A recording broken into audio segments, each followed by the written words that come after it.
Hello बच्चों, आप लोग कैसे हैं? मैं आपका सुमित सर आपको बहुत बहुत बधाइयाँ देना चाहता हूँ। कल आपका कॉस्ट अकाउंटिंग का आखिरी पेपर है, सीएमए इंटर पेपर नंबर 8, और इसके लिए मेरी तरफ से आपको बहुत बहुत विशेष। मैं चाहता हूँ कि जब आप एग्ज़ाम में पेपर अटेम्प्ट करें कॉस्ट अकाउंटिंग का, तो आप कुछ बातों को ध्यान में दें। पहला पॉइंट कि आप एमसीक्यू अटेम्प्ट करें या डिस्क्रिप्टिव पार्ट, आप उन क्वेश्चंस को पहले अटेम्प्ट कीजिए जो क्वेश्चंस आपको आते हैं।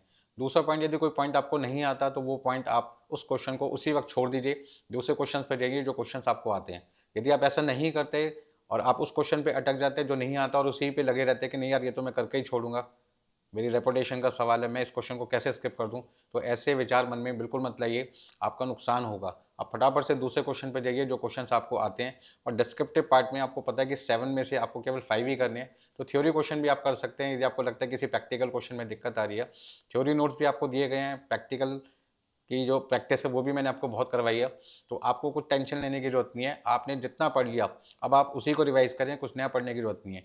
इंस्टीट्यूट का स्टडी मटेरियल के एमसीक्यू प्लस पास्ट पेपर के जो एमसीक्यू हैं, आप उनको रिवाइज़ कीजिए, तो सारा पेपर एमसीक्यू का लगभग वहीं से आपको मिल जाएगा। कुछ नया करने की आपको ज़रूरत नहीं है इस समय, आप टेंशन फ्री रहिए। ऑल द बेस्ट, फिर मिलते हैं आपसे एग्ज़ाम के बाद में।